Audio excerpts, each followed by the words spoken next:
Meu nome é Lucas Pontes de Andrade.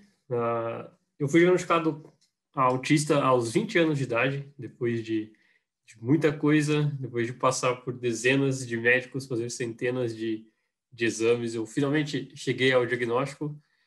Hoje eu estou com 24 anos, eu sou estudante de psicologia, estou no quarto ano da faculdade, são 5 anos, então falta pouco. Está sendo bem difícil agora que o ensino está sendo remoto, né, à distância, mas estou conseguindo. Ainda não tranquei a faculdade, acho que vou conseguir terminar. E eu também sou editor da revista Neurodiversidade, que é uma revista que vai ter a primeira edição agora, dia 18 de junho, que é o Dia do Orgulho Autista, que a gente celebra a neurodiversidade. E vai ser a primeira revista científica brasileira voltada para a neurodiversidade, então vai ser bem legal. Eu sou um ativista, então, pela neurodiversidade. Eu falo mais sobre autismo, mas tento abranger toda a causa, né, do TDAH, superdotação, altas habilidades, da diversidade humana no geral. E, como eu disse, eu sou autista. E eu vou começar a falar para vocês, então, como que foi o meu desenvolvimento, para depois entrar nas partes um pouco mais teóricas sobre capacitismo e neurodiversidade. Mas eu achei interessante falar para vocês como que foi a minha infância, a minha primeira infância ali, depois dos 7 anos em diante, depois da adolescência. Então, vamos lá. Se vocês tiverem dúvidas, a gente vai abrir para perguntas no final, mas se vocês quiserem fazer alguma pergunta, interromper, entre aspas, fiquem à vontade. Então, esse garotinho sou eu, acho que com menos de 1 ano de idade. Eu era uma criança extremamente quieta e até mesmo nessa idade eu chorava pouco, minha mãe fala, e eu não mantinha contato visual. A gente consegue ver nas fotos, quando eu estava sendo amamentado ou quando eu estava brincando com meu pai, nenhuma foto eu estou olhando para o rosto da pessoa que está ao meu lado. Quando minha mãe me amamentava, eu olhava para a parede.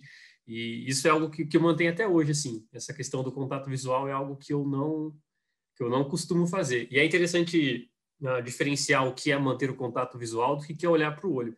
Então, quando eu estou falando com a pessoa, eu olho para o olho dela, mas eu não mantenho o contato. Então, eu olho rapidamente e já desvio e fico olhando assim para os lados, enfim, ou para a testa da pessoa. É uma técnica que eu desenvolvi, que a testa me assusta menos do que os olhos. E eu andava na ponta dos pés, e muitos autistas é uma questão que acaba implicando com um problema físico, né? Então, eu tenho um amigo autista, ele tem 13 anos e ele teve que fazer, inclusive, cirurgia na panturrilha, porque ah, andar na ponta dos pés acaba causando um problema nas pernas, né? No tendão e tudo. Só que no meu, e assim como na maioria dos casos dos outros autistas, foi algo que passou com o tempo. Às vezes eu ainda ando com uma forma de estimulação, mas a minha mãe fazia algumas massagens e tudo. E andar na ponta dos pés também é interessante falar que não é algo presente só em autistas, né? Eu diria que é menos comum, mas não é tão raro que crianças que não sejam autistas também andem na ponta dos pés quando são pequenas. A diferença é que o autista faz isso por mais tempo e faz isso com um outro motivo, né? Que é a atenção de se regular. E aí eu não sabia mais o que colocar nessa infância porque eu não lembro, e eu disse que eu não sabia dirigir tratores também, que é uma verdade. Mas isso, crianças dessa idade realmente não fazem isso. E aqui um pouquinho mais velho já, a partir aí dos 6, 7 anos de idade, começou a ficar mais aparente as minhas diferenças a partir do momento que eu entrei na escola, né? Porque daí que você vai passar a conviver com crianças da sua idade. Apesar de que eu já convivia com meus primos, eu era o mais novo deles e já dava para minha mãe já desconfiava de que havia alguma coisa diferente comigo, mas foi na escola que as coisas começaram a ficar mais aparentes assim. E principalmente por conta dessas crises, em que na época a gente não sabia que eram crises, achavam que era. As professoras, principalmente, achavam que era apenas uma questão de birra. A criança começa a chorar do nada e a culpa era da minha mãe, porque ficava me mimando muito, ou porque eu era uma criança birrenta. Mas, na verdade, hoje, olhando com o conhecimento que nós temos hoje e sabendo que eu já era autista, até porque eu nasci autista naquela época, ah, nós conseguimos identificar até os motivos de algumas crises. Então, eu era uma criança extremamente rígida. No autismo, a gente tem algumas questões que a gente pode chamar de rigidez cognitiva, de inflexibilidade cognitiva, e era algo, é presente em mim até hoje, mas na infância era ainda mais marcante. Então, eu lembro quando a professora estava ensinando o número 8, por exemplo, e ela ensinou o número 8 na lousa daquele jeito mais, vamos dizer, mais correto, assim, né? que é aquele que vai e faz assim. E eu não sei, eu acho que eu não tinha prestado muita atenção, mas eu vi o número 8 e falei, é só eu fazer duas bolinhas assim, pronto, número 8. E só que daí eu fiz, fui o primeiro a terminar, eu era o aluno mais dedicado, assim, de longe da sala, o mais quieto e o mais dedicado, mas daí a professora, ela falou assim, ó, lembrando que não é para fazer uma bolinha em cima da outra. E aí aquilo bastou para eu entrar numa crise terrível e começar a chorar muito, a gritar de desespero, porque parecia que eu tinha infringido uma lei e que eu merecia ficar preso o resto da minha vida, porque eu não conseguia conceber a ideia de que eu tinha feito algo errado e de que existem mais de uma forma de fazer as coisas. Então, eu era muito rígido na questão de seguir as regras. A minha mãe falava para eu fazer tal coisa e eu tinha que fazer exatamente daquele jeito. Então, às vezes era até engraçado, porque eu era, e ainda sou muito literal, né? Então, a minha mãe falava, ó, você vai no passeio da escola, fica colado na professora. E eu ficava literalmente colado na professora, tipo, segurando a roupa dela, porque é isso que minha mãe tinha mandado. E quando eu não conseguia cumprir essas regras, eu ficava muito mal, mas eu também ficava muito mal quando as crianças da sala não cumpriam essas regras.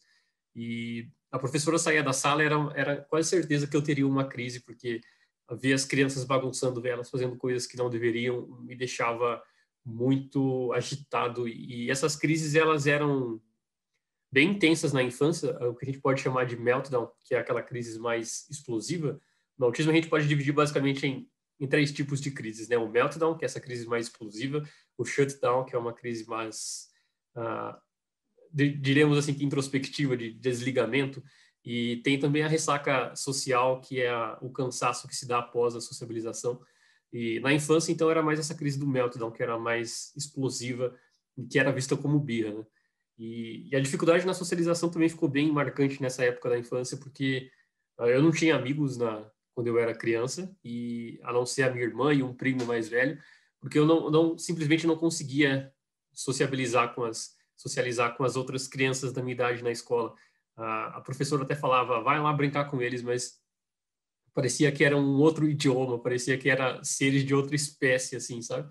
Eu não conseguia chegar perto, eu não conseguia interagir, e quando eu conseguia fazer essa aproximação, eu não entendia muito bem a maneira que eles estavam brincando, e aí eu lembro que eu achava que apenas eu sabia o jeito certo de brincar, eles é que não sabiam, porque eles não mantinham a regra, e eu achava aquilo um absurdo. E, e isso dificultou bastante assim a socialização na infância. E a partir dessa época, assim, dessa idade que vocês estão vendo na foto, eu já passei a questionar se havia alguma coisa de errado comigo, porque que eu era tão diferente das outras crianças. E como a gente não sabia o motivo, a gente passava a acreditar que havia alguma coisa de errado comigo, pelo menos no meu caso. E é o caso que eu coloquei em sequência aí da inadequação e de você não se sentir pertencente a nenhum grupo, mesmo na infância, e isso é é algo muito pesado, assim, desde a infância você não se sentir pertencente de um grupo por você não entender o porquê você é daquela forma e das pessoas sempre ficarem reforçando a ideia de que você é apenas uma criança tímida, birrenta e que se você se esforçar você vai conseguir. Então, né, nessa parte da infância também eu sofri bastante bullying na escola, até por conta dessas crises que eu tinha, da maneira como eu ficava isolado, que eu não sabia brincar do jeito, entre aspas, certo, e aí as crianças me batiam quase todos os dias e eu não entendia muito bem o porquê. E por muito tempo eu passei a acreditar que era porque eu estava fazendo alguma coisa de errado e porque eu estava deixando de fazer alguma coisa ou porque eu tinha feito algo de errado. E, e isso acabou sendo até fomentado pelas professoras, pelas diretoras das escolas pelas quais eu passei, porque era sempre assim. Uma criança batia em mim, aí me levavam para a diretoria, aí eu falava, ó, o Joãozinho me bateu. E a culpa não era só do Joãozinho, a culpa também era minha por estar no mesmo ambiente do Joãozinho e por não ter me defendido e por não ter revidado. Então, além de sofrer essa agressão, o bullying, né, que é uma forma de agressão constante, eu também era visto como um culpado, tipo, a vítima era culpada daquilo que ela passou. E isso eu fui trabalhar só agora, assim, com terapia e tudo, de entender que eu não era culpado por sofrer bullying e que eu era apenas uma vítima daquilo. E, enfim. E os interesses restritos também. Essa questão é muito presente no autismo, a gente pode chamar até de hiperfoco, que como o nome diz, é um foco exacerbado em alguma coisa. E na minha infância eu lembro que eu tinha uma coxa do Rei Leão e eu passava o dia desenhando aquela coxa. E o desenho, inclusive, foi um hiperfoco muito presente na minha infância. e era o meu melhor amigo, assim. As artes sempre foram os meus melhores amigos. Como eu não tinha amigo humano, eu era amigo do lápis e da folha de papel, e, e eu desenhava o dia todo, e eu ficava perguntando para minha mãe: mãe, o que tem para me desenhar? Mãe, o que tem? Porque eu já tinha desenhado tudo. Eu desenhava a estante da casa, eu desenhava o guarda-roupa, eu desenhava tudo que eu via, eu copiava. E isso acabou que eu fui desenvolvendo uma certa habilidade para desenhar. Inclusive, há alguns anos atrás, eu estava até trabalhando com desenho de vender desenhos realistas e tudo. Então, isso foi algo interessante. Mas esses interesses restritos também acabam aumentando a dificuldade na socialização em alguns casos, porque você fica interessado só em alguma coisa e aí você, por conta da inflexibilidade também, você não consegue abrir um leque para fazer aquilo que as outras pessoas estão fazendo. Então, eu só vou conversar com alguém quando alguém for falar sobre Beatles, e agora já falando mais, né, na fase atual. Mas aí, se alguém está falando de música, mas não está falando de Beatles, eu não vou ter tanto interesse, e aí não vou entrar no assunto, e isso acaba gerando ainda mais dificuldade na sociabilização. E passando para a próxima parte, explicando também previamente, eu não encontrei nenhuma foto minha na adolescência, e aí eu achei oportuno colocar uma foto do Brad Pitt, só para ocupar ali o espaço. E então, na adolescência, eu também tinha essas crises, na verdade, elas ficaram ainda mais frequentes, mas eu posso dizer que o motivo dessas crises eram um pouco diversos já, porque ao invés de serem apenas pela rigidez cognitiva, elas passaram a ser também pela questão sensorial. E só um minuto. E essa questão sensorial é uma forma de sobrecarga mesmo. Então, da escola, e aí já ali na quinta série em diante, né? Os alunos faziam muito barulho. Eu sempre estudei em escola pública, sempre com muito aluno na sala. Eu nunca tive dificuldade para aprender. Pelo contrário, eu sempre aprendi muito rápido. E isso foi até algo que me prejudicou também, porque eu ficava muito desestimulado. A escola pública que eu estudava tinha um ensino bem raso, os professores faltavam mais que os alunos, quando você questionava o professor, não tinha muito espaço para explicar, porque ele estava dando bronca em outro aluno, e isso fez com que eu não levasse tão a sério, assim, vamos dizer, o ensino, porque se eu fizesse de qualquer jeito, eu ia conseguir a nota, e aí, como eu estava desestimulado, eu fazia de qualquer jeito, e isso foi bem prejudicial para o meu ensino, assim, e mas então, nessa época, as crises eram mais por essa questão sensorial, do barulho, do contato físico que acabava tendo, e isso me sobrecarregava a ponto de eu ter crises, e aí as crises já não eram mais tão extensas. Eu não gritava na sala, eu não começava a chorar, mas eu praticamente desligava. E aí a minha mãe tinha que me buscar na escola todos os dias, porque eu estava lá parecendo um zumbi, assim. Eu chegava no ápice da minha sobrecarga sensorial e o meu corpo como uma forma de resposta biológica, desligava, e é isso que a gente chama de shutdown, assim. E, e é interessante porque a gente fica mal no momento da crise e ainda leva um tempo para se recuperar.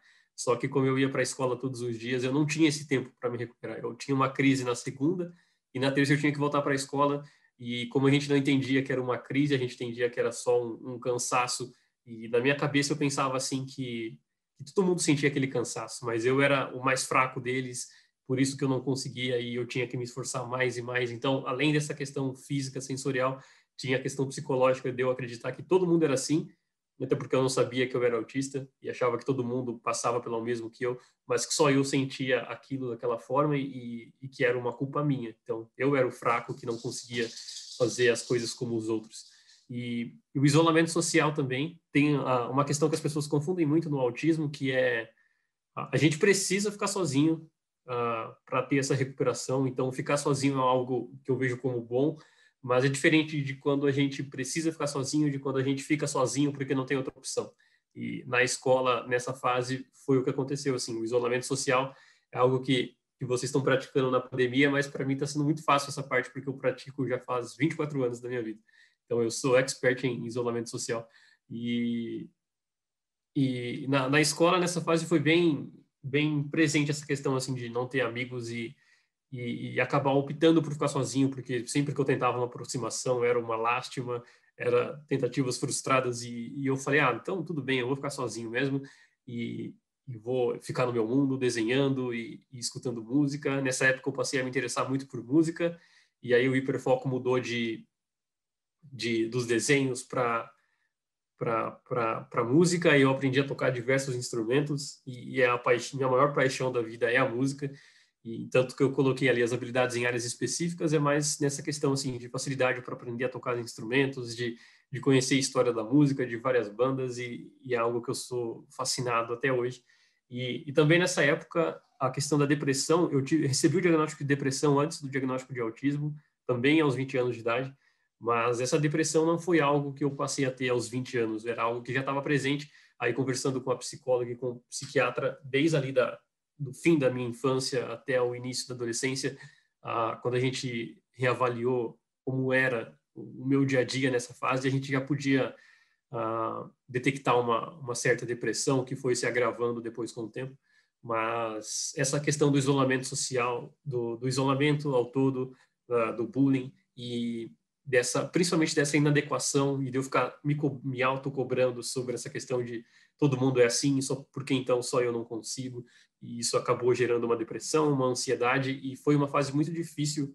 Teve, inclusive, uma parte crítica que eu fiquei bem doente por conta da depressão, e aí eu acabei desenvolvendo uma anemia, emagreci horrores, assim, em questão de semanas, e foi a fase da adolescência foi talvez a mais difícil da minha vida, assim, porque é quando passou a ficar ainda mais perceptível que eu era diferente das outras pessoas, até porque é inato do ser humano que quando a gente chega nessa fase a gente tenha uma tendência a participar mais de grupos, né? Quando você vai teoricamente se afastando um pouco mais da sua família, ficando mais independente e se aproximando de outros grupos e sentindo pertencentes de outros grupos, e isso não aconteceu comigo.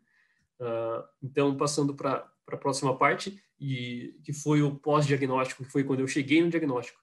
E eu vou contar daqui a pouco como que foi eu passando pelos médicos desde a infância, porque as pessoas sempre me questionam isso, né? Mas a sua família nunca desconfiou? Você nunca foi em algum médico? Você não fazia terapia? Eu fazia tudo isso, aconteceu tudo isso, mas por conta de algumas questões o diagnóstico acabou sendo tardio. E quando eu recebi o diagnóstico, a minha vida mudou completamente, assim, porque diferentemente de que a gente pode compreender como apenas um rótulo diagnóstico, ele foi, na verdade, uma resposta para mim, foi um alívio tremendo, porque eu desconfiava que eu era diferente, depois eu passei a ter certeza que eu era errado por não conseguir ser como os outros, e me forçar a ser como os outros era algo extremamente desgastante, que me causavam crises e tudo, e o diagnóstico me trouxe todas essas respostas, assim, e por isso eu passei a me aceitar da maneira como eu era, né? Como eu sou. E aí eu até digo assim que eu passei a me achar a parar de me achar um erro, e passei a ter orgulho de ser quem eu sou, passei a ter orgulho de ser diferente. E aí isso é basicamente a essência do movimento da neurodiversidade. E essa aceitação ela veio por conta da compreensão. Então, o que eu estou falando com vocês hoje é fonte dessa compreensão que eu tenho do autismo. Então, quando eu olho para minha infância, para minha adolescência e falo que eu tive crises por tais motivos, é algo que eu passei a ter apenas depois do diagnóstico, porque na época eu entendia que eu era apenas uma criança birrenta e um adolescente deprimido. Então, e isso fez com que eu tivesse uma qualidade de vida muito melhor. Então, as crises hoje em dia são muito menos frequentes. Essa questão de entender quem você é e entender que você não é um erro, mas sim que você é uma pessoa diferente, é algo que traz um alívio tremendo.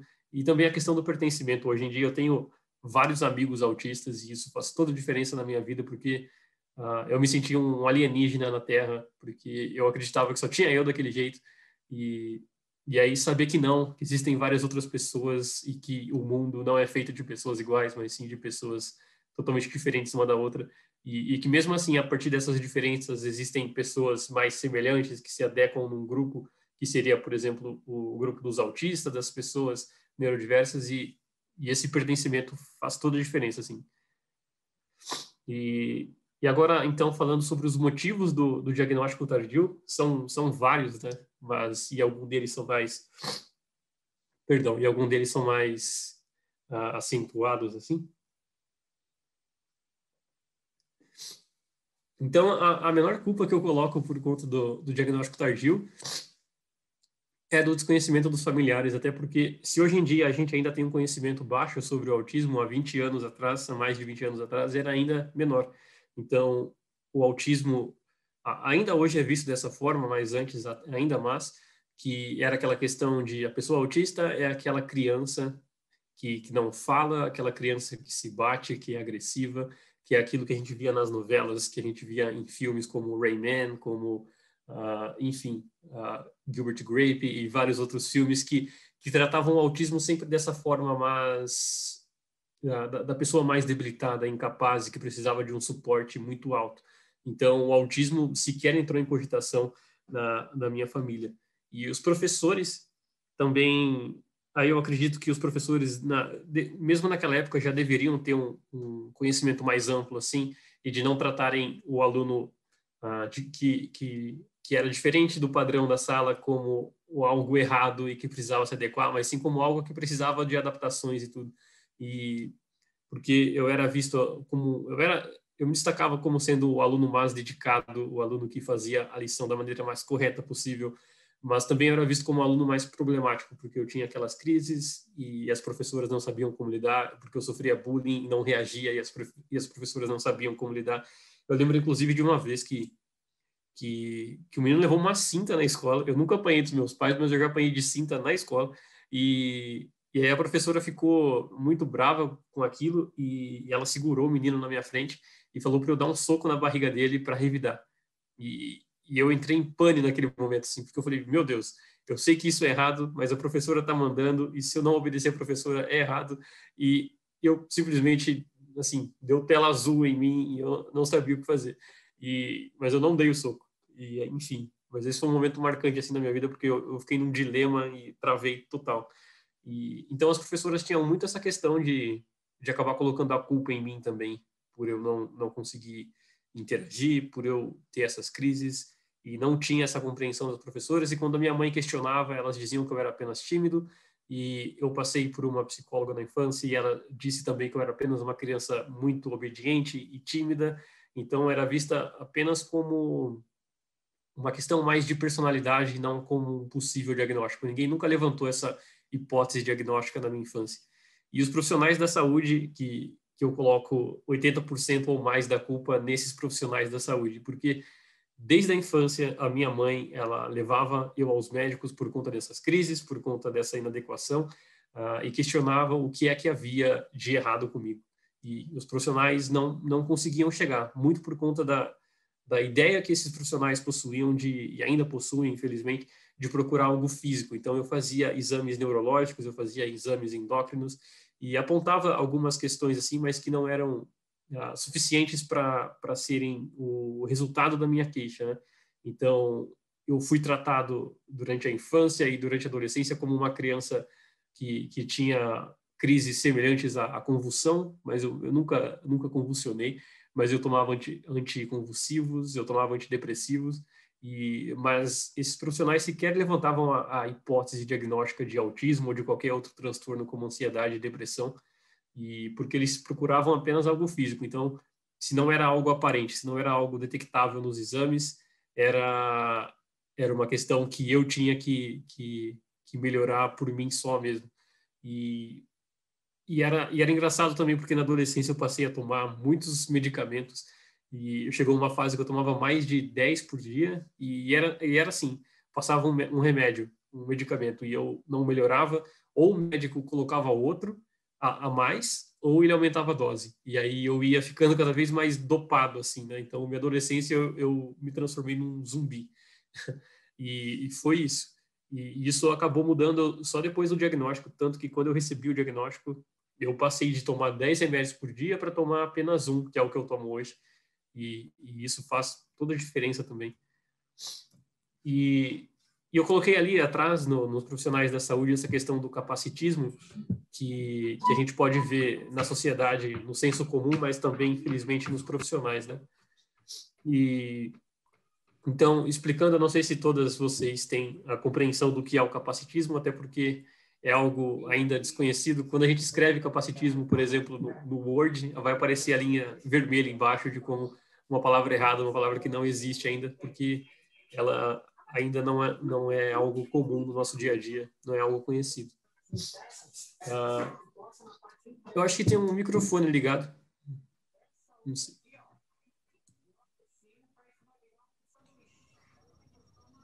Agora eu acho que... Enfim, acho que agora melhorou. Então, falando sobre essa questão do capacitismo, na questão mais teórica mesmo, o que é o capacitismo?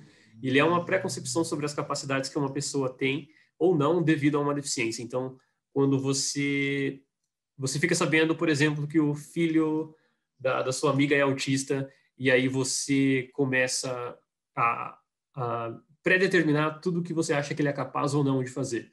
E sem mesmo conhecer essa criança, você já vai ter pré-julgamento sobre aquilo que ela pode ou não fazer. E isso é uma forma de capacitismo, porque o capacitismo é exatamente isso, de reduzir a pessoa com deficiência à sua condição. Então, ele é um preconceito, assim como os outros preconceitos, quando a gente fala sobre LGBTfobia, por exemplo, contra os gays, contra as pessoas LGBTs, quando a gente fala sobre racismo contra as pessoas negras, a gente pode falar de capacitismo contra as pessoas com deficiência. E assim como está no nome capacitismo, é essa questão de você presumir competência, presumir capacidade para a pessoa com deficiência. E ele é uma questão estrutural, e a gente pode dizer que é estrutural porque a gente cresce numa sociedade capacitistas, e por isso eu gosto de dizer que nós somos todos capacitistas em desconstrução. Mesmo nós que somos pessoas com deficiências, também somos esses capacitistas em desconstrução. Então, quando você vê uma criança de cadeira de roda e já julga ela como um coitadinho, isso é capacitismo. Quando você vê um autista e acha que ele é um ser especial, um ser de luz, um anjo azul, isso também é capacitismo, porque o capacitismo, assim como eu coloquei aqui na próxima, ele vai dessa questão de você julgar como um monstro ou de você julgar como um anjo.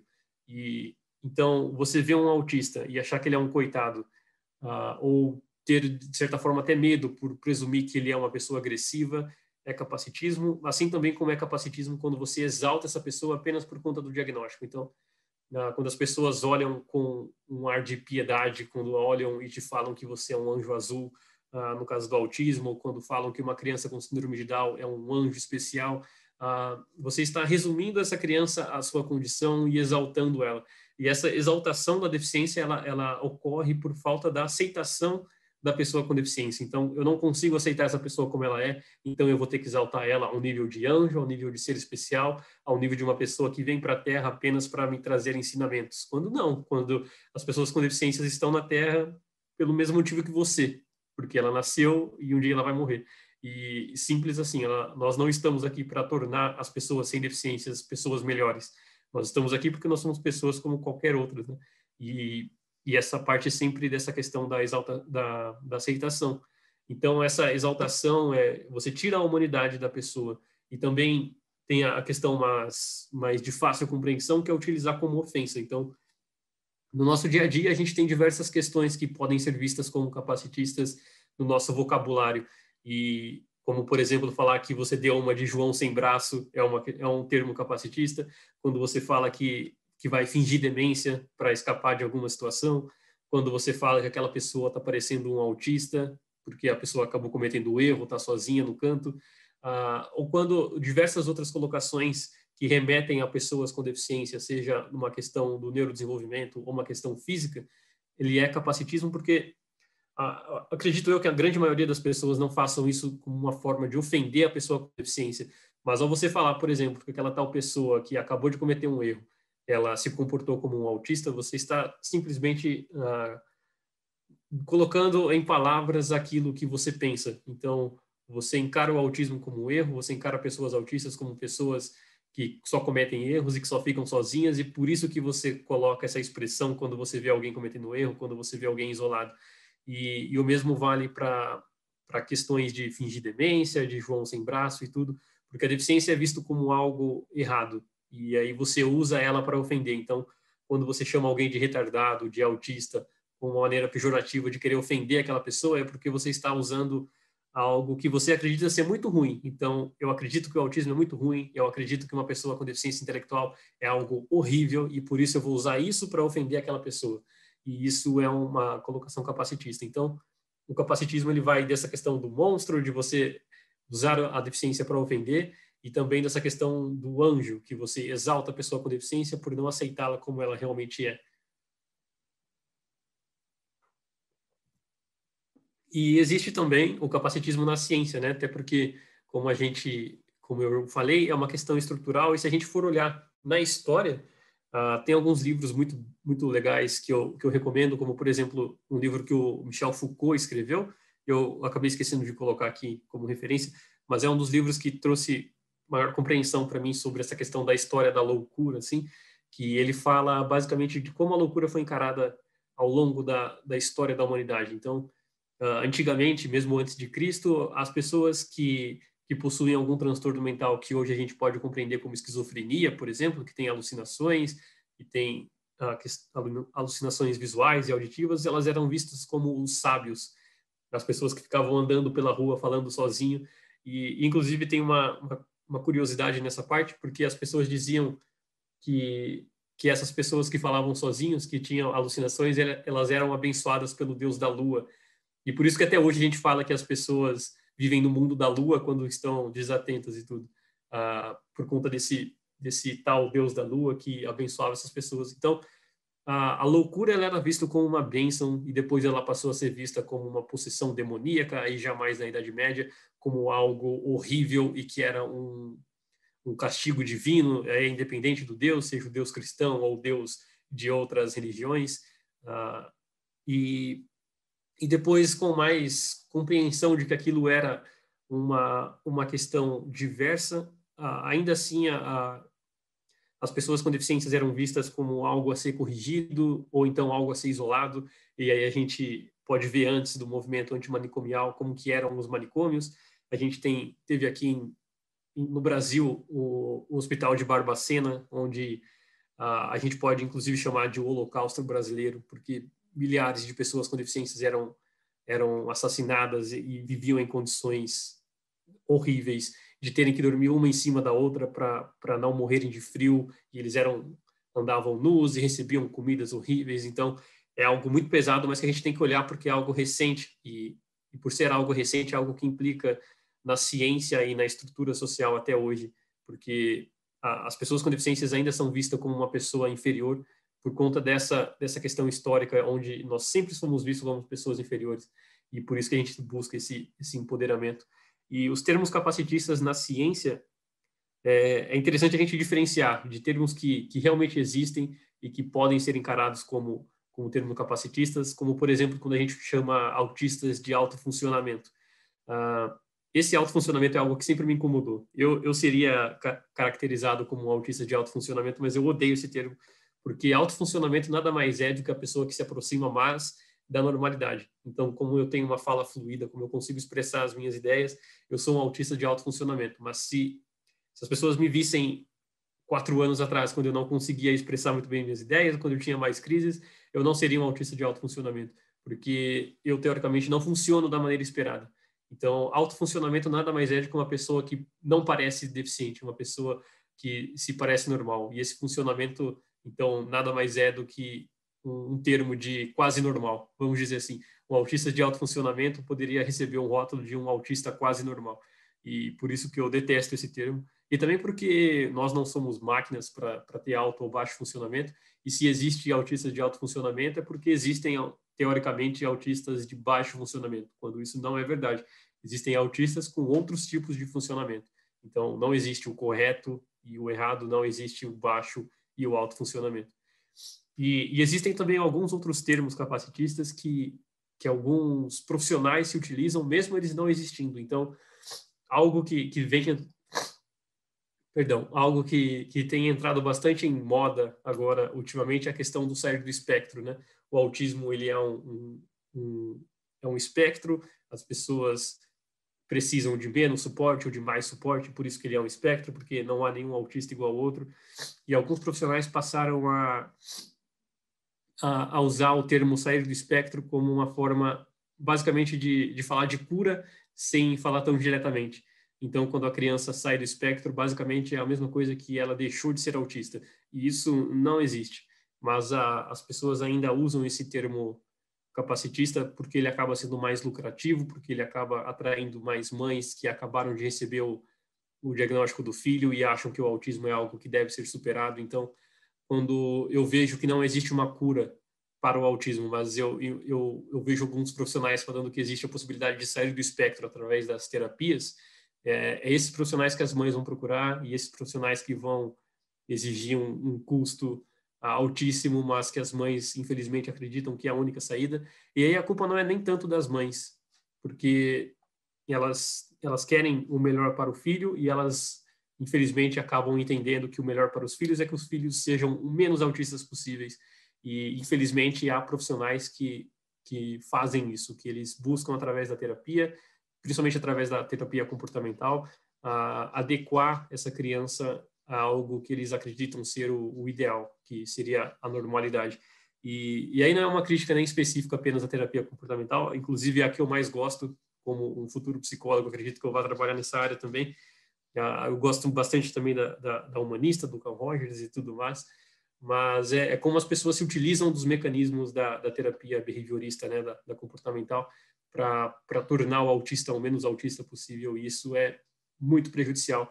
E esses objetivos capacitistas, então, de você pegar uma criança, ou pegar um adolescente, ou adulto, seja lá quem for, e fazer com que ele se comporte como uma pessoa que ele não é, então fazer um autista se comportar como uma pessoa que não é autista, é algo que gera consequências terríveis, e a gente pode ver isso em alguns estudos que já apontam que a depressão, por exemplo, é 4 vezes mais comum em autistas, e que a gente, um dado ainda mais alarmante que diz que suicídio é 9 vezes mais comum em pessoas autistas.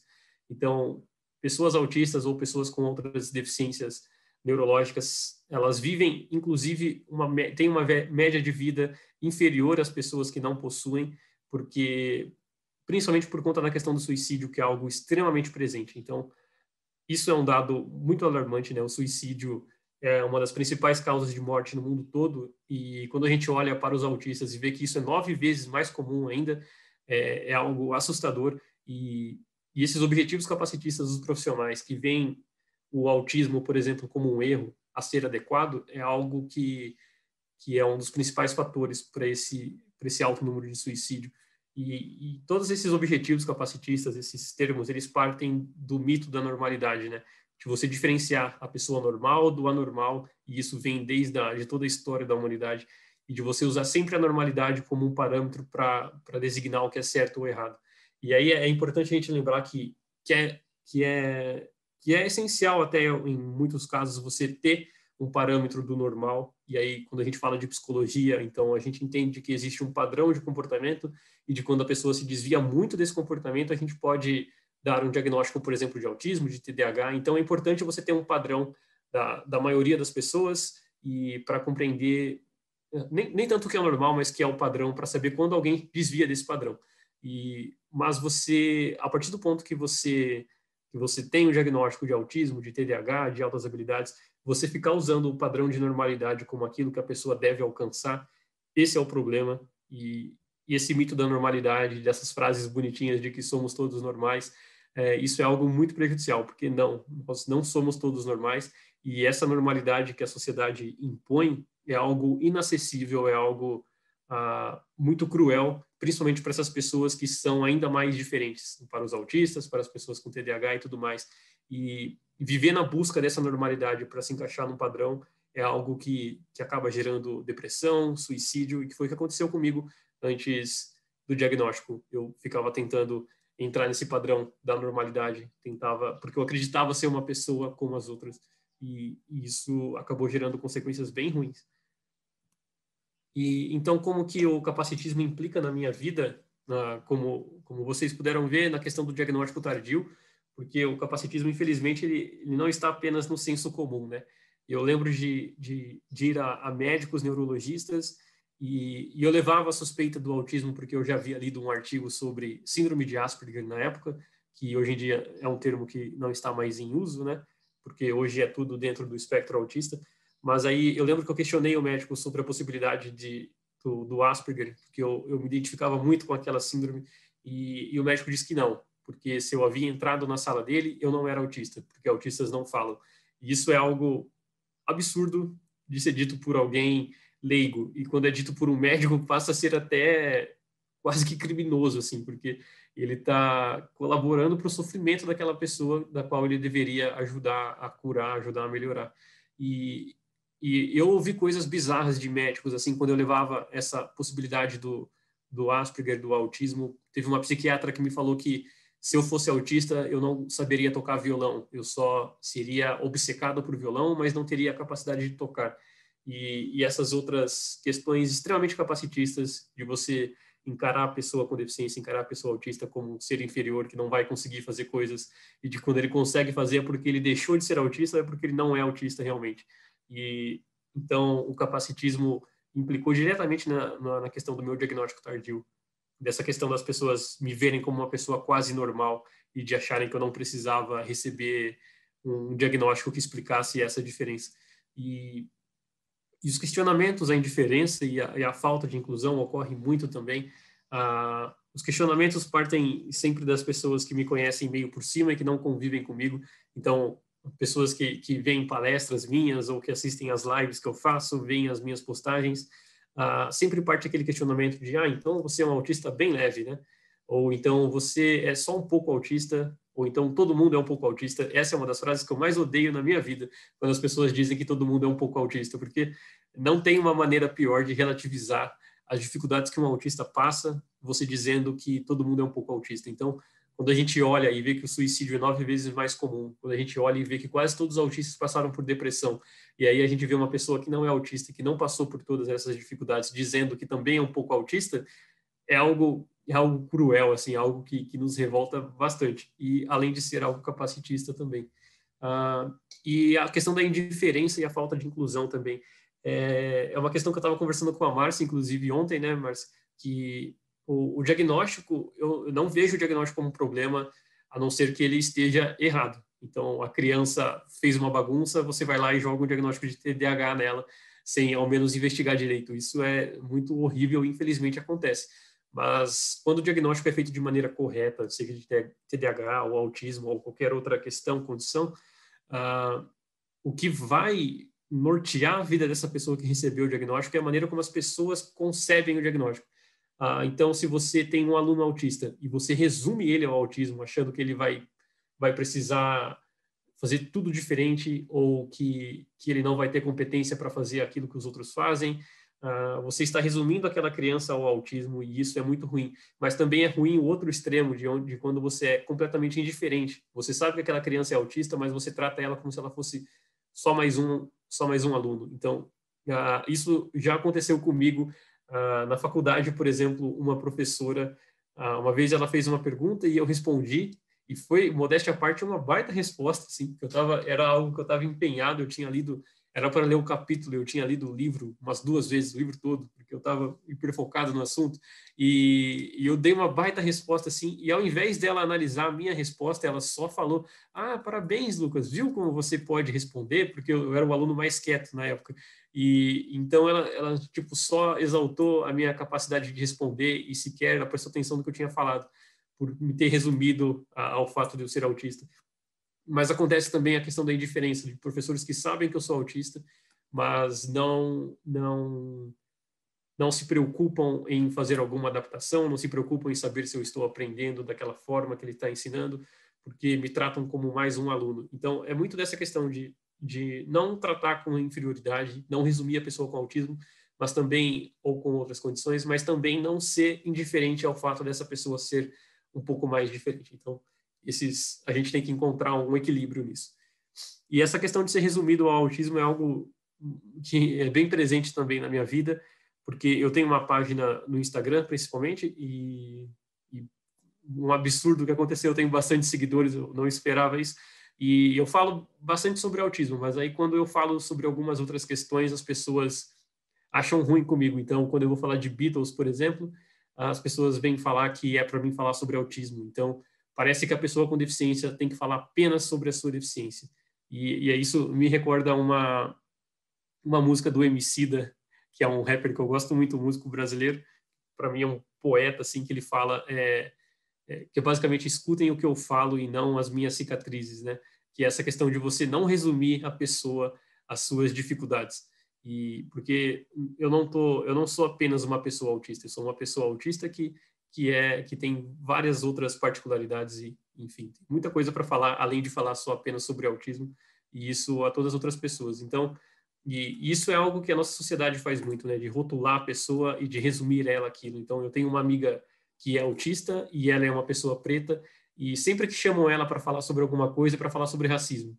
E aí, quando ela começa a falar sobre alguma outra questão, as pessoas voltam e falam, não, mas você é negra, você tem que falar sobre racismo.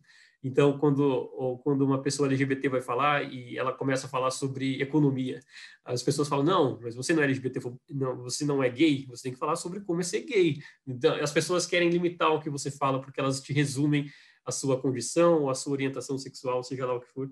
E um caso bem que dá para ilustrar bem isso é o da Greta Thunberg, que é aquela ativista ambiental, e você pode concordar ou não com ela, mas ela é uma autista que conseguiu romper diversas barreiras e ela incomoda muita gente, desde presidentes como Trump e vários outros. E as pessoas, ao invés de criticar ela pelas opiniões dela, criticam ela muitas vezes porque ela é autista e não está falando sobre autismo, como se ela fosse limitada apenas a isso, sabe? Isso me incomoda muito. E agora entrando na questão da neurodiversidade, desse movimento que é recente, porque ele começou no final da década de 90, e a neurodiversidade é uma questão que vê as condições neurologicamente típicas como atípicas e típicas como variações naturais da neurologia humana, e não como doenças ou distúrbios que necessitam ser curados. Então, quando eu disse que depois do diagnóstico eu passei a ter orgulho de ser uma pessoa diferente e de parar de acreditar que eu deveria me adequar a um padrão de normalidade, é basicamente isso que a neurodiversidade prega, e é por isso que a gente luta como ativistas da neurodiversidade, de entender que assim como existe a questão da biodiversidade, da diversidade biológica, existe também a questão da neurodiversidade. E a neurodiversidade, portanto, é toda a diversidade humana neurológica, e não apenas das pessoas que possuem alguma deficiência, mas também das pessoas que não possuem deficiência. Então, uma pessoa neuroatípica e uma pessoa neurotípica compõem a neurodiversidade, porque somos todos diversos e temos cérebros que funcionam de maneira diferente, e que por isso é muito desleal você exigir que alguém se adapte a uma forma de comportamento, sendo que não é daquela forma que você, entre aspas, funciona. E então ela teve início no final da década de 90 e foi uma ideia cunhada pela socióloga Judy Singer, e é algo tão recente que a Judy Singer está viva até hoje. E inclusive uma outra curiosidade também é que o primeiro autista diagnosticado, ele está vivo, e ele é um senhorzinho que mora sozinho numa fazenda, e que é tudo que eu queria, assim, morar sozinho num lugar também seria bem legal. E, enfim, a gente tem a primeira pessoa diagnosticada, né? Claro que existem autistas já há milhares de anos, mas com o diagnóstico de autismo, por ser algo ainda tão recente, ele está vivo. E ele é um senhorzinho super bem sucedido, com uma ótima qualidade de vida. E então, falando sobre os neurodiversos, e aí aquela questão que eu falei anteriormente, quando a gente vai olhar apenas na questão técnica, teórica, a gente entende a neurodiversidade como todos os seres humanos são neurodiversos, porque todos compõem a neurodiversidade humana. Mas as questões mais específicas da neurodiversidade, que são questões neurologicamente diversas, diferentes daquela dita como padrão de normalidade, a gente pode colocar o TEA, que é o transtorno do espectro autista, o TDAH, a dislexia, as altas habilidades e a superdotação, que as pessoas acabam romantizando muito a questão da alta habilidade, né? Eu não tenho diagnóstico de altas habilidades, mas eu tenho quase que convicção que eu tenho altas habilidades, e eu estou indo atrás desse diagnóstico também, porque é algo que vai me ajudar. E altas habilidades não é algo apenas benéfico, assim, porque isso traz diversas dificuldades, como o perfeccionismo, e eu não vejo o perfeccionismo como uma qualidade, mas como algo extremamente limitante, porque eu já deixei de fazer muitas coisas na minha vida por não achar que estava perfeito, sendo que estava ótimo, né, do jeito que estava, e ainda deixo de fazer. E, enfim, e todas essas são condições do neurodesenvolvimento. E sempre que a gente vê que alguma condição é do neurodesenvolvimento, a primeira coisa que a gente tem que pensar quando entende que é do neurodesenvolvimento é que não tem cura e que essa pessoa não contraiu. Então, algumas pessoas perguntam para mim assim, o meu filho passou a se comportar diferente depois dos 15 anos de idade. Será que ele é autista? Não, porque o autismo ele está presente desde a infância, e os sinais eles podem ser vistos desde a primeira infância, até mesmo antes do primeiro um ano de vida, mas geralmente é perceptível a partir dos 3 anos, a partir dos 2 anos, mas é possível até fazer o diagnóstico antes disso. E então, quando a gente entende que é do neurodesenvolvimento, é algo que como o próprio nome diz, é algo neurológico e do desenvolvimento que vai estar presente por toda a vida da pessoa. Você até pode pegar uma pessoa com neurodesenvolvimento atípico e fazê-la se comportar como uma pessoa típica, mas ela não vai deixar de ter um funcionamento atípico, ela vai estar apenas sendo descaracterizada para se comportar como algo que ela não é. E chegando ao fim já, nossa, eu estou falando bastante, né? Desculpa se tiver alguma coisa confusa, mas depois vocês podem fazer perguntas.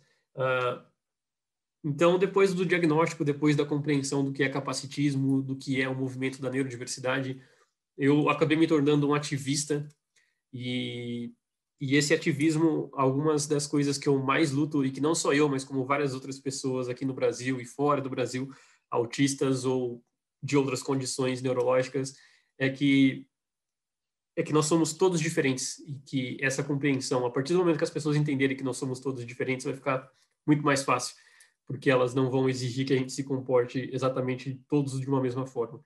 E outra questão de suma importância é essa questão do nada sobre nós sem nós. E, inclusive, eu aproveito para agradecer a Márcia pelo convite, porque isso, infelizmente, é algo raro. As pessoas geralmente falam sobre autismo, falam sobre neurodiversidade e não chamam as pessoas neurodiversas, não chamam os autistas. Então, eu já arrumei briga com várias pessoas porque elas fazem seminários, fazem congressos sobre autismo e com mais de 50 palestrantes e nenhum dos palestrantes é autista. E é muito estranho isso porque nós temos total competência para falar sobre autismo. E eu tenho amigos autistas que são doutores em psicologia, que são doutores em medicina, que têm uma competência imensurável sobre a questão do autismo, além de terem propriedade para falar sobre aquilo. Mas não, as pessoas preferem ouvir alguém que não é autista falando sobre autismo e muitas dessas pessoas acabam fazendo suposições, porque elas não sabem o que nós sentimos. Então, elas vão falar que nós não temos empatia, que infelizmente é algo ainda presente na mentalidade de muitos médicos, e nós podemos chamar de médicos incompetentes e até desinteligentes também, porque é inadmissível que as pessoas acreditam como verdade inquestionável questões que são nada mais do que suposições, porque elas não nos escutam. Então, esse nada sobre nós é uma questão de lugar de fala, como eu coloquei ali, de que todos nós temos lugar de fala. Então, a Márcia não é autista e isso não priva ela de falar sobre autismo. É claro que ela pode falar sobre autismo porque ela é uma profissional que estuda sobre, ou até mesmo uma pessoa que não estuda muito sobre, ela pode falar sobre autismo, mas a partir daquele lugar dela. Então, uma mãe de autista fala como uma mãe de autista. Um profissional que estuda sobre autismo fala como um profissional que estuda autismo. E a pessoa autista é a única e eu acho até curioso como as pessoas não compreendem isso, mas a pessoa autista é a única que pode falar como é ser autista. E aí, quando eu digo assim que apenas o autista pode falar como é ser autista, eu acho que as pessoas têm uma chavinha na cabeça que mudam e elas entendem que só o autista pode falar sobre autismo e que nós odiamos todo mundo que fala sobre autismo, que a gente odeia quem não é autista e por isso eu sou visto como um ativista raivoso e tudo mais. Às vezes eu acho até engraçado isso, mas é isso. E então esses são um dos tópicos principais da questão do ativismo e que partiram dessa compreensão de que nós somos todos diferentes. E por último, essa é uma questão que só um minuto, pronto. Essa é uma questão que eu levantei numa live que eu fiz com uma outra amiga autista minha, que é a questão da ponte da inclusão. E quando a gente estava falando sobre aquela mentira do sair do espectro, de romantizar o autista de alto funcionamento, o autista leve, e que essa questão de que a gente imagina, e aí eu fiz um desenho para ficar mais fácil de ilustrar, porque, assim, tudo que as pessoas falam, tudo que eu falo se transforma em imagem na minha cabeça, e eu descobri que nem todo mundo é assim. Eu achava que todo mundo era assim até antes do diagnóstico, e depois eu li um livro de uma autista explicando que existem várias formas de pensamento, e nos autistas é bem comum essa questão de pensar através de imagens, né? Então é como se aquilo que a pessoa fala fosse o projetor, e os meus pensamentos fossem a tela do cinema. Então, e é por isso que eu sou uma pessoa muito literal, assim, quando as pessoas falam que está chovendo canivete, eu vou imaginar canivetes caindo, e é por isso que eu entrava embaixo da mesa quando eu era criança. Então, e essas questões, assim, e até hoje é assim, só que hoje eu entendo essas questões de figuras de linguagem e tudo, ainda acho extremamente confuso e não sei por que vocês fazem isso, de falar que vai tirar o cavalinho da chuva, sendo que você nem cavalo tem e nem está chovendo, mas eu entendo o que você quer dizer quando dizem que vocês querem dizer quando dizem que vão tirar o cavalinho da chuva e por aí vai. Mas então, como nem todo mundo tem pensa através de imagens, eu achei interessante fazer uma imagem para ficar mais compreensível para todo mundo. Então, de um lado, nós temos os neurodiversos, que são essas pessoas neurologicamente atípicas, os autistas, TDAHs, altas habilidades, por aí vai, síndrome de Down e tudo mais. E dos outros lados, os neurotípicos, aqueles que são os chamados normais. E vamos supor que o ideal para essas pessoas sejam que elas chegam nessa estrela que está no meio da ponte para que elas consigam compreender umas às outras, já que elas são pessoas diferentes. E isso seria o ideal, tanto para os neurodiversos compreenderem a maneira diferente de funcionamento dos neurotípicos, quanto para os neurotípicos entenderem as diferenças dos neurodiversos. Mas não é isso que acontece. A partir daquela visão capacitista que a gente tem desde toda a história da humanidade, que coloca a pessoa com deficiência como algo inferior e exalta as pessoas normais que se conseguem se adaptar a esse padrão de normalidade, o que a gente vê é que as pessoas neurotípicas possuem uma sensação de superioridade tão grande que o que elas fazem é exigir que as pessoas neurodiversas se aproximem delas, sendo que elas não precisam se esforçar para nos compreender. Então, o que acontece é que nós temos que atravessar a ponte toda se a gente quiser ser aceito. E o máximo que essas pessoas que são as normais fazem é ficar gritando para que a gente vá mais rápido e exigindo que a gente caminhe mais rápido em linha reta na direção delas e não fazem um mínimo esforço para nos compreender. E isso é algo que responde o porquê que o número de suicídio é tão alto em autistas, que responde porque pessoas neurodiversas possuem mais propensão à depressão, porque a gente está sempre sendo cobrado para ser de uma maneira que a gente não é, e as pessoas não fazem o mínimo esforço para nos compreender. Então, dificilmente a gente encontra pessoas que nos encontram no meio da ponte. Geralmente é uma pessoa gritando para que a gente atravesse a ponte toda sozinho. E isso eu acho desleal, desumano, e a gente precisa mudar isso. E isso muda através do ativismo, muda através da conscientização e através realmente de lutas, de levantar bandeiras e tudo mais. E por isso que às vezes a gente acaba sendo agressivo, de certa forma, assim, agressivo de dar mais ênfase naquilo, de falar que nós não somos menos, que nós não precisamos ser normais. E aí as pessoas acham que nós somos muito radicais, mas não, a gente só está exigindo respeito pela forma que nós temos de existir. Então, é isso. Não sei se ficou muito claro. Quando eu vou falando muito assim, já para o final eu acabo falando de maneira mais confusa, mas qualquer coisa vocês podem fazer perguntas. Inclusive, eu abri o espaço aqui para vocês fazerem perguntas e eu faço as respostas. Mas desde já eu agradeço e espero que eu possa ter trazido algum ensinamento, alguma coisa para vocês. E fiquem à vontade, então, para fazerem perguntas agora. Lucas, meu Deus do céu!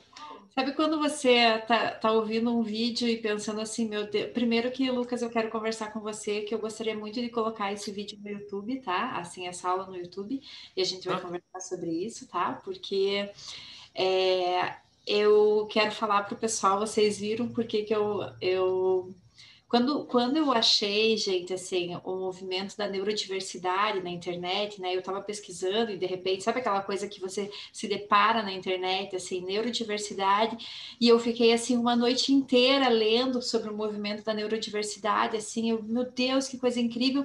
E depois, em um outro momento, eu não lembro exatamente como que o Lucas caiu na minha vida, né? Assim, que eu tive esse outro momento, meu Deus, o que é esse pirá aqui, né? Assim, um menino, né? Assim, e tive esse outro momento de ler o Instagram dele, tipo como provavelmente para vocês entrarem em contato com o Neurocompatível, né, assim, e eu tive esse mesmo choque com o Lucas, né, assim, meu Deus, um menino, né, assim, e o que é esse menino, meu Deus, uma enciclopédia, né, assim, porque ele trazia esse outro, eu não sabia que tinha isso no Brasil, né, e o Lucas, ele traz, e ele tem essa responsabilidade e a gente nunca Nós nunca, e estava todo mundo chocado. Eu normalmente converso aqui com o pessoal e eu não conversei hoje, porque eu estava assim, eu estava hipnotizada. Primeiro, Lucas, que você é aquela pessoa que você não precisa editar vídeo, né? Porque você vai falando, eu tô até com vergonha de falar, porque eu sou uma pessoa atrapalhada, que eu não consigo, não tenho essa coisa da fala, né?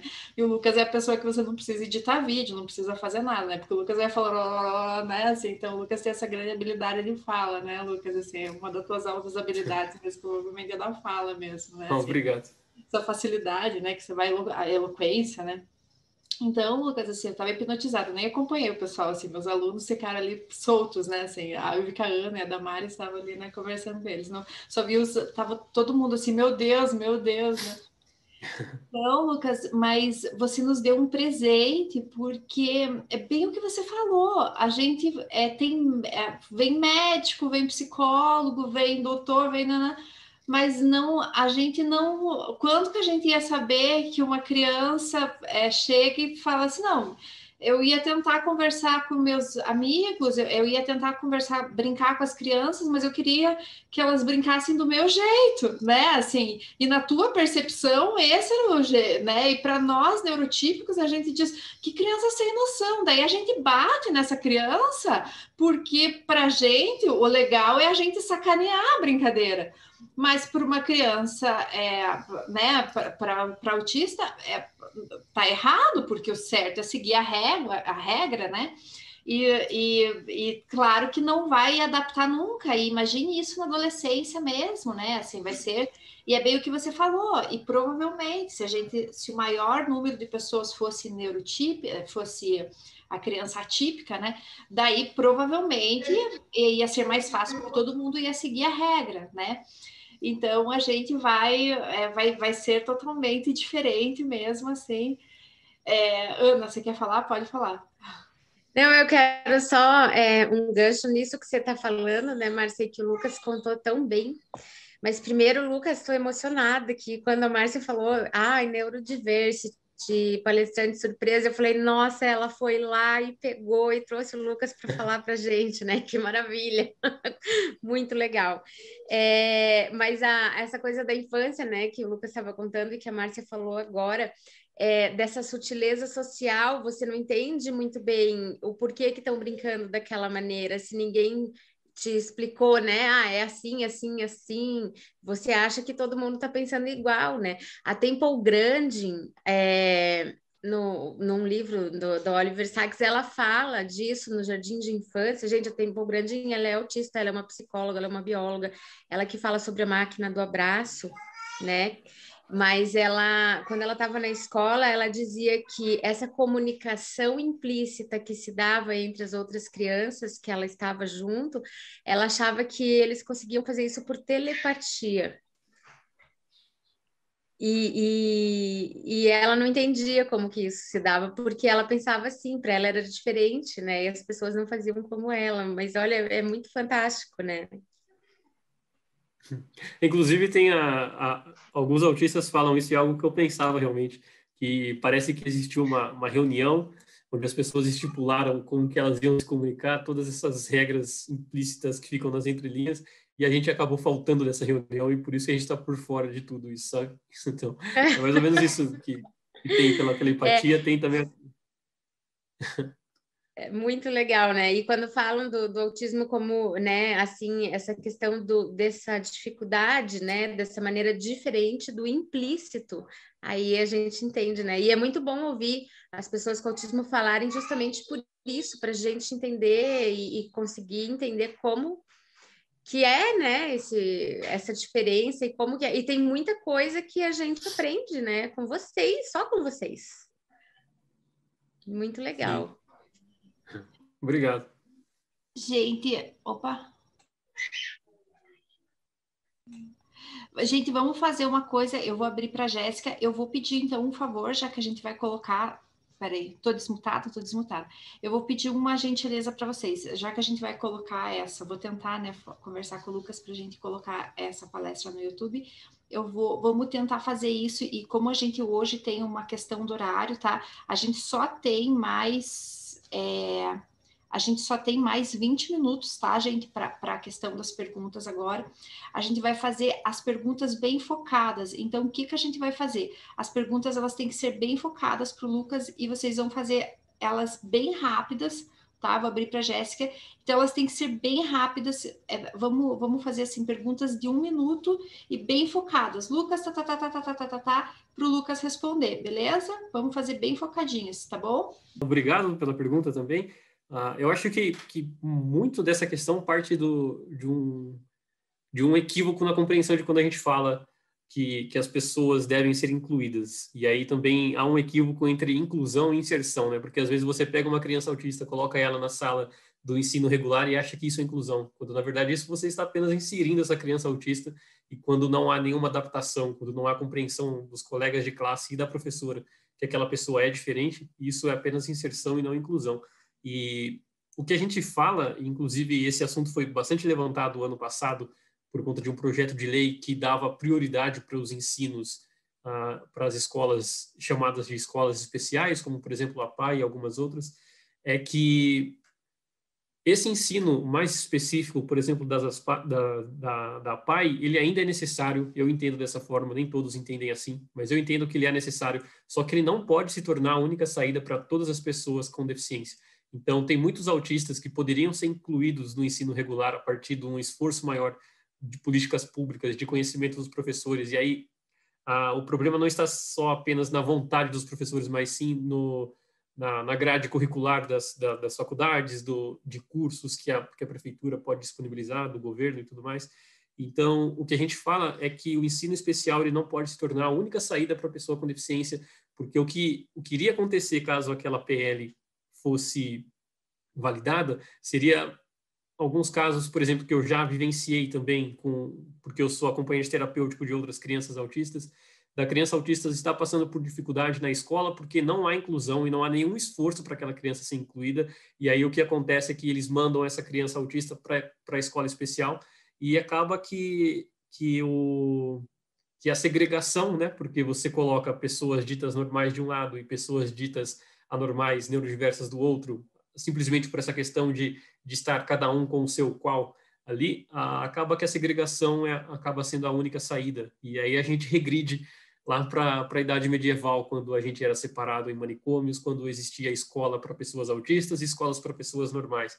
Então, o ideal é que haja essa inclusão de maneira adequada, e apenas quando essa inclusão, na sua máxima potência, assim, depois, quando não for realmente possível, que haja uma escola mais especializada e também humanizada, e que um dia a gente possa chegar num ponto que não precise mais dessas escolas, porque a gente vai ter uma inclusão tão boa, tão real, que as pessoas, as crianças vão poder estudar todas numa mesma escola. Então, eu penso assim. Não sei se eu respondi, mas é isso.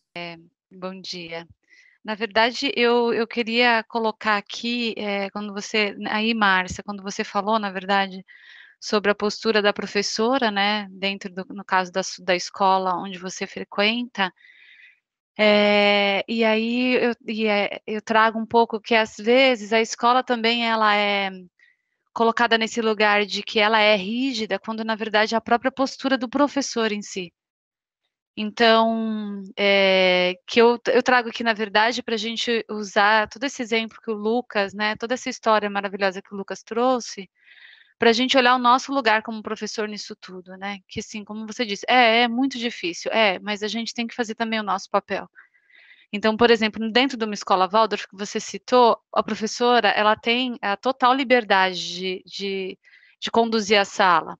Há uma confiança nisso. Então, na verdade, foi a postura da professora e não da escola, né, em si, que limitou esse aprendizado, porque ela realmente talvez não sabia como usar isso e ficou dentro disso, né, daquela tem que ser assim porque essa filosofia segue isso.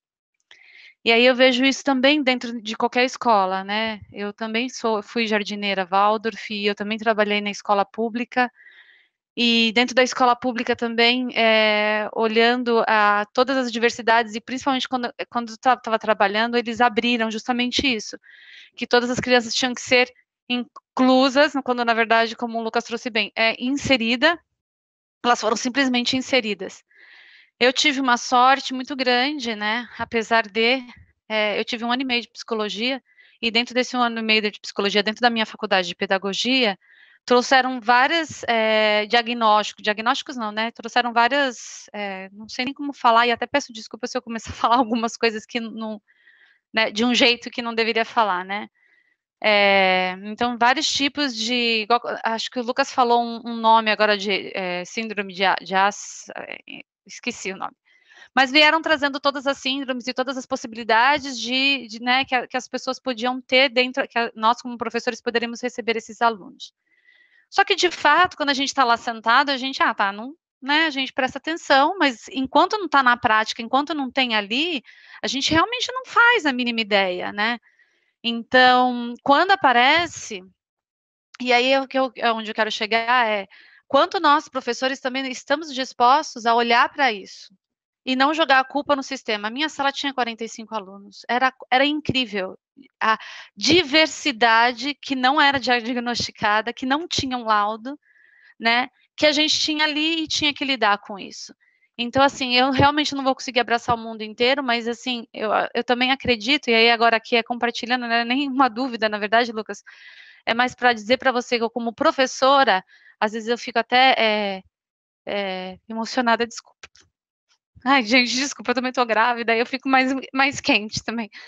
Eu fico, assim, nessa luta, porque eu acho muito fácil a gente dizer o tempo todo que a minha sala é cheia, o Estado não colabora, a gente não tem material, mas a gente tem que ter a consciência de, como professor, a gente olhar para cada um deles e, sim, ir lá e se informar.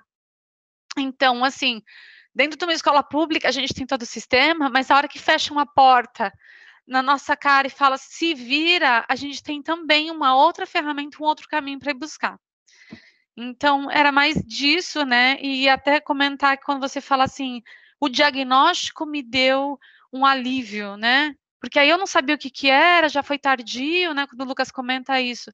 E muitas vezes a gente confunde esse rotular com o diagnóstico. É muito importante a gente saber, sim, um diagnóstico. E não olhar que, é laudado. Eu me lembro que eu vi a coordenadora da minha sala falar, aquele ali é laudado. Oi, qual o problema? Que bom, deixa eu só saber qual que é, para saber como lidar com isso, pelo menos para ir buscar uma fonte, buscar uma pessoa que possa me falar sobre isso, né? E não, mas não podemos rotular. Não, a gente não pode rotular nesse sentido, né? Que eu até estava na dúvida e o Lucas depois no final trouxe a resposta. É limitar somente a certos assuntos. Eu sou autista e só posso falar daquilo. Não, né? É buscar justamente todas essas respostas para a gente conseguir trazer o melhor que há, né? Afinal de contas, a gente só tem 1 ano com aquela criança, né? E como é triste mesmo, a gente, às vezes, sim, a gente tem que ter, na verdade, um escudo, sabe, Lucas? Aí eu vou falar, né, como professora também, de que, assim, às vezes a escola, aí sim, a escola exige, né, aquele comportamento, aquelas notas, aquele padrão, e aí eu ponho a minha cara para bater, o que é bem difícil, né, porque às vezes você fala, nossa, você fica meio bem desmotivado, porque você fala, não, eu dei outra oportunidade para essa criança, e dentro do que ela pode, ela foi muito boa, né? Então, e aí a gente tem que pôr a cara lá e falar, não, pelo menos tomara a Deus que essa criança tenha tido esse alívio durante aquele tempo. E era isso, na verdade, que eu queria compartilhar e agradecer, né? Porque foi muito esclarecedor e muito aconchegante saber, né, que a gente pode ter essa outra oportunidade de olhar dessa forma. Desculpa, gente. Ei, Lucas, eu sou Letícia, deixa eu colocar aqui. Eu gostei muito de escutar um autista falando sobre autismo. Eu trabalho com 4 anos e eu nunca tive um aluno autista, mas eu já tive um aluno com síndrome de Diorge. E foi a maior dificuldade para mim conseguir lidar. A gente foi aprendendo durante o ano como um lidava com o outro.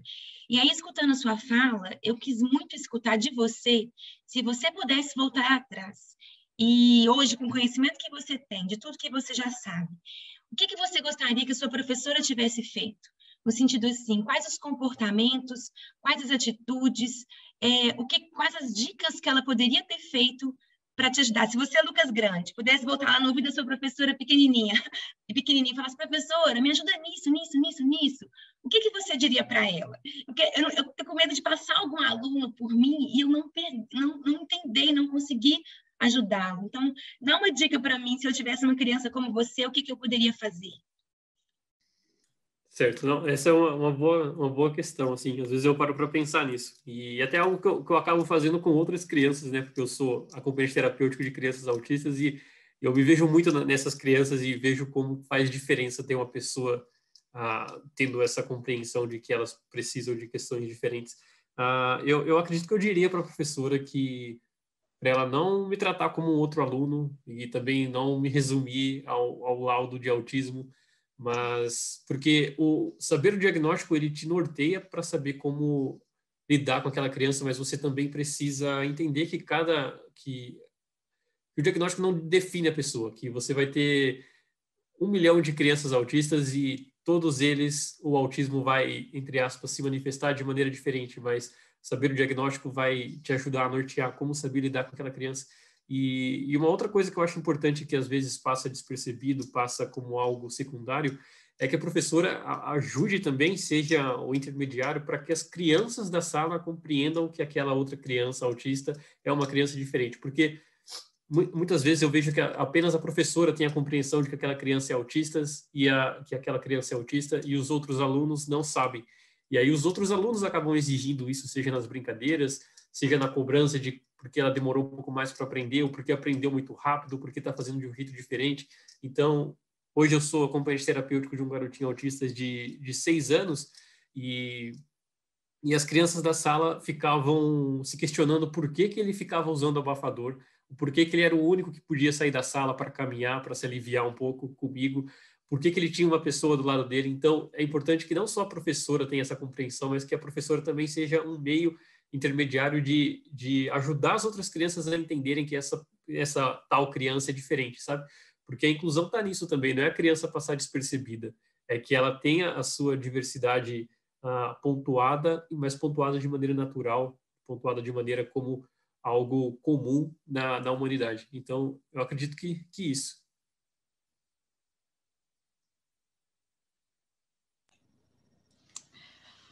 Perfeito, Lucas. Perfeito. Eu acho incrível, né?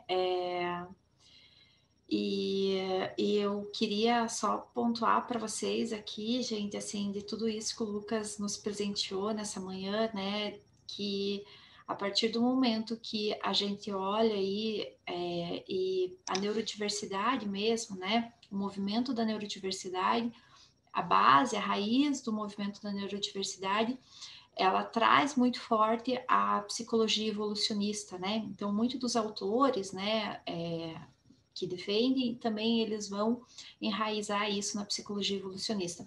E o movimento da neurocompatível, a base dele é a psicologia evolucionista. Então, é por isso que esses dois movimentos se abraçam, né, de uma forma tão importante.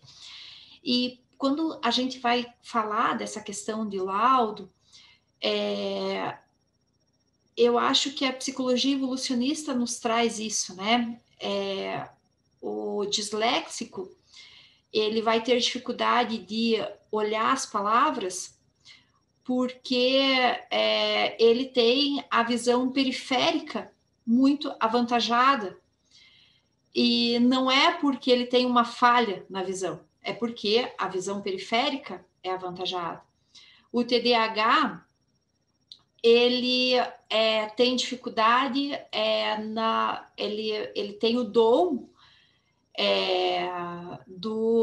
ele tem o dom da atenção difusa, né? Então ele vai, então ele tem uma falha na visão concentrada porque ele tem o dom da atenção difusa, né? Então, evolutivamente, isso foi uma vantagem evolutiva para a nossa espécie. E não uma falha, né? Então, mas para a escola, né?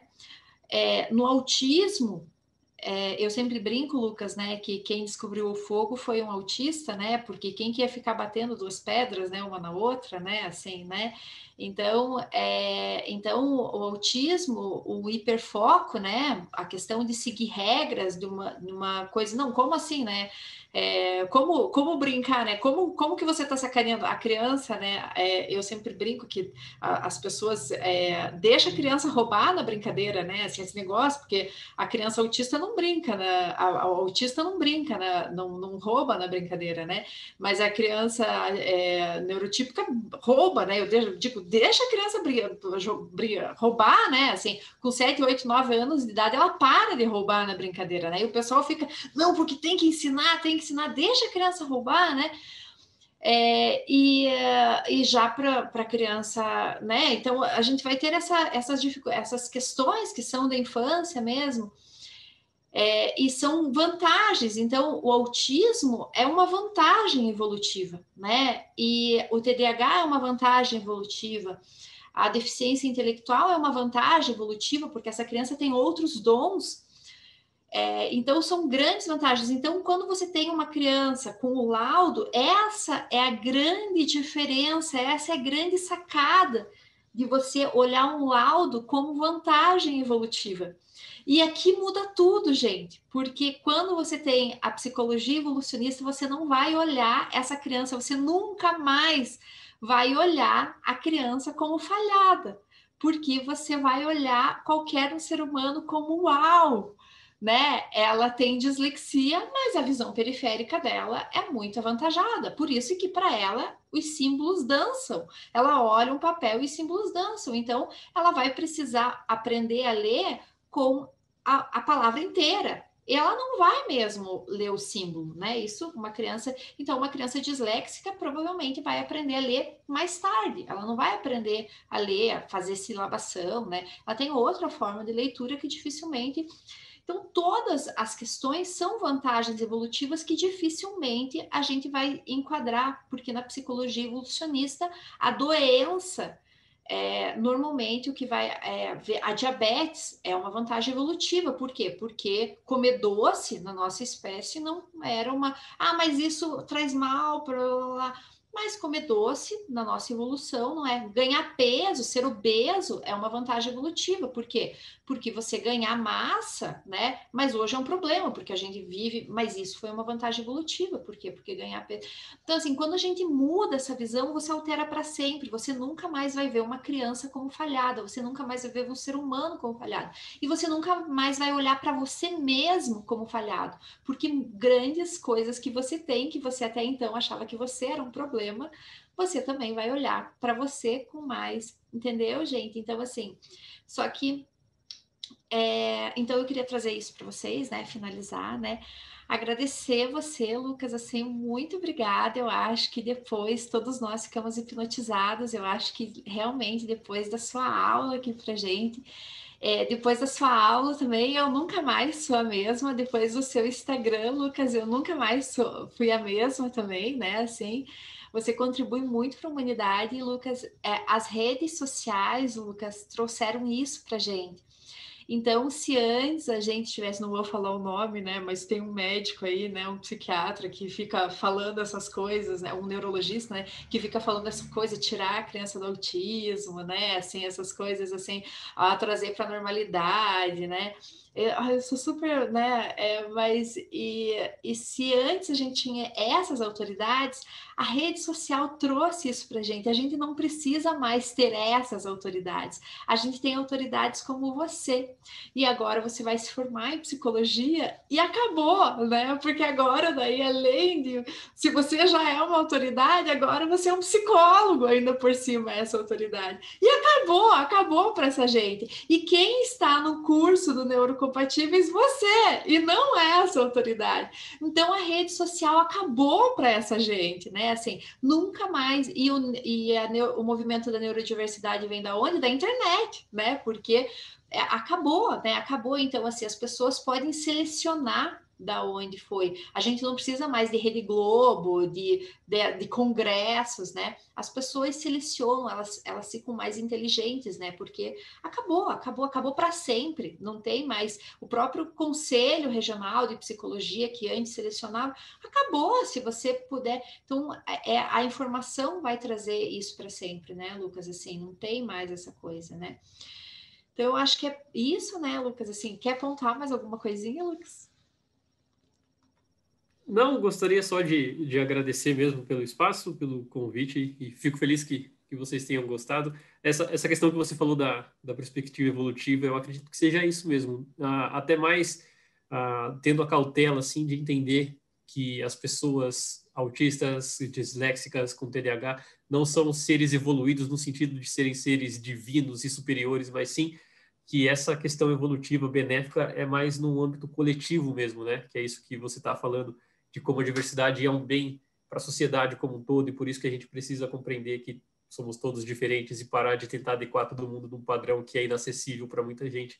E é isso. Eu deixei de falar nos slides sobre as minhas redes sociais, mas para quem quiser conhecer, é @lucas_atípico, e lá eu arrumo briga com gente capacitista, eu faço piada, enfim, tento fazer de uma maneira engraçada algumas coisas, e falo sobre Beatles também, não falo só sobre autismo, porque eu sou mais do que apenas uma pessoa que fala sobre autismo. E é isso, muito obrigado, Márcia, pelo convite, e obrigado a todas. Perfeito, Lucas. Gente, bom dia para vocês. Obrigada, Lucas. E já passaram tuas redes sociais aqui, você já tá, né? Acho que a maioria te segue, mas quem não segue, segue lá também. Obrigada, Lucas. Aula maravilhosa. Agradeço. Bom dia para vocês, gente. Beijos. Tchau, Lucas. Tchau, tchau. Tchau, muito obrigado. Nada.